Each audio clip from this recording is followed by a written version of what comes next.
बॉलीवुड में अपने अभिनय से सबको दीवाना बनाने वाले बॉलीवुड के महानायक अमिताभ बच्चन ने आज जो भी मुकाम हासिल किया है वो अपने दम पर किया है। दिन रात मेहनत और लगन करके आज अमिताभ बच्चन फर्श से अर्श पर बैठे हैं। अमिताभ ने अपने बलबूते आज वो सब कुछ पा लिया है जो किसी भी अभिनेता को बॉलीवुड में नाम कमाने के लिए काफी है।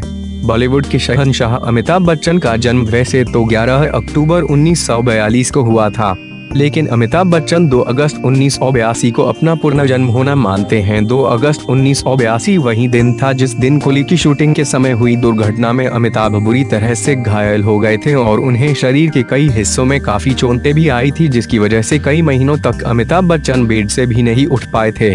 कुली फिल्म की शूटिंग के समय सेट पर हुए इस भयंकर हादसे का जिक्र खुद अमिताभ ने अपने ट्विटर अकाउंट पर करके लिखा है कि 2 अगस्त 1982 को कुली फिल्म की शूटिंग के समय मेरी सांसें बंद होने को थीं, पर आप सबकी प्रार्थना ने मुझे जिंदा रखा। यह एक ऐसा कर्ज है जो मैं कभी भी उतार नहीं पाऊंगा। अमिताभ बच्चन ने अपने इस सफल करियर में बहुत सी बेहतरीन फिल्में की, लेकिन यह फिल्म कुली उनकी पर्सनल और प्रोफेशनल लाइफ के लिए बेहद खास रही। अमिताभ बच्चन की यह वो फिल्म थी जिसकी शूटिंग के समय अमिताभ मौत के मुंह से बचकर निकल आए थे। वो दिन था 24 जुलाई 1982 का, जब इस फिल्म के एक सबसे खास हिस्से को बेंगलुरु में फिल्माया जा रहा था। शूटिंग के समय इस फिल्म में विलेन का रोल अदा करने वाले एक्टर पुनीत इसर का घूंसा जब अमिताभ के मुंह पर पड़ा तो अमिताभ अचानक वहां पड़े स्टील के टेबल पर गिर गए और लुढ़कते हुए दूसरी ओर जा गिरे। यह सीन वहां मौजूद लोगों को असली लगा और इस सीन को देखकर लोग अमिताभ के अभिनय के और ज्यादा कायल हो गए। इस सीन को शूट करने के बाद अमिताभ भी बहुत खुश हुआ और हल्के हल्के मुस्कुराने लगे, लेकिन अमिताभ की यह खुशी ज्यादा देर नहीं टिक पाई और उन्हें पेट में हल्का दर्द होने लगा।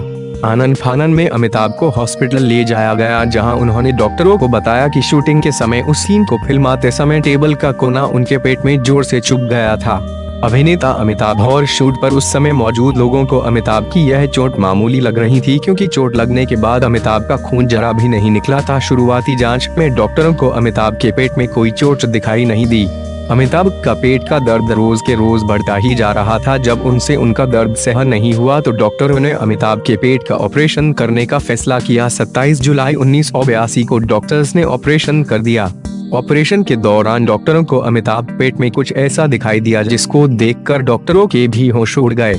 अमिताभ बच्चन के पेट की झिल्ली, यह वह झिल्ली होती है जो पेट के कुछ अंगों को आपस में जोड़े रखती है और उन्हें केमिकल्स से बचाती है, और छोटी आंत बुरी तरह से फट चुकी थी। अमिताभ की तबीयत में उस समय जरा भी सुधार नहीं हो रहा था।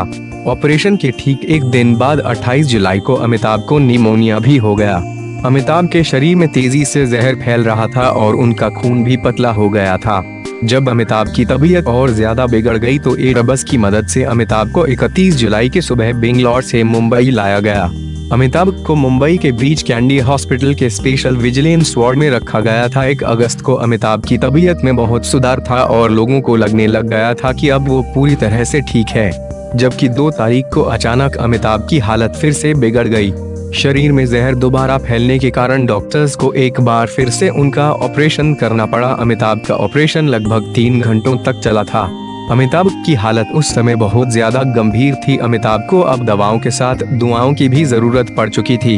देश भर के अलावा दुनिया भर के लोगों ने भी अमिताभ के जल्दी से ठीक होने के लिए प्रार्थनाएं करना शुरू कर दिया।